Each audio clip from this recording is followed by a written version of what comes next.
এই মেয়েটি অনেক বড় লোক ছিল। এরপর তার হাজবেন্ড তার কানের ভিতরে একটি ওষুধ দিয়ে দেয়। এরপরে মেয়েটি এই ছেলেটির বসে চলে আসে, আর এই ছেলেটি তাকে যা করতে বলে এই মেয়েটি তাই করে।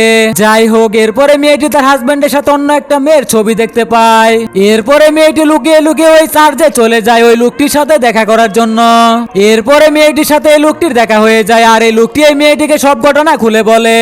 এরপরে মেয়েটি ছবিটি নিয়ে তার হাজবেন্ডের কাছে চলে আসে, আর তার হাজবেন্ডকে ওই মেয়েটার বিষয়ে সবকিছু জিজ্ঞাসা করতে থাকে। এরপরে ছেলেটি এই মেয়েটাকে কিছু ভুলভাল বুঝিয়ে দেয় আর তার বশে করে ফেলে। এরপরে ছেলেটির বানানো বিষাক্ত মেডিসিন গুলি নিয়ে আসে আর এই মেয়েটির কানের ভিতরে ঢুকিয়ে দেয়, আর এই মেয়েটি এই ছেলেটির বশে চলে আসে। এরপরে ছেলেটি এই মেয়েটাকে দিয়ে অনেক কাজ করাতে থাকে। এরপরে ছেলেটি তার ওয়াইফের ব্যালেন্সটি চেক করে, কিন্তু ওখানে কোনো টাকাই ছিল না। এরপরে ছেলেটি তার ওয়াইফকে আবার আগের চিঠিতে ফিরিয়ে নিয়ে আসে। এরপরে ছেলেটি তার ওয়াইফকে আবারও পটিয়ে নেয়, আর তার ওয়াইফ তার ব্যাংকের ভিতর অনেকগুলো টাকা ঢুকিয়ে দেয়।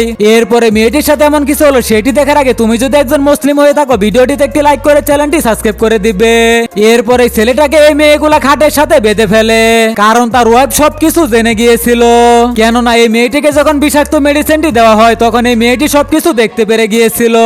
এরপরে মেয়েটি তার হাজবেন্ডের কানে ওই বিষাক্ত মেডিসিনটি ঢুকিয়ে দেয়, আর তার হাজবেন্ড এই মেয়েটির বসে চলে আসে।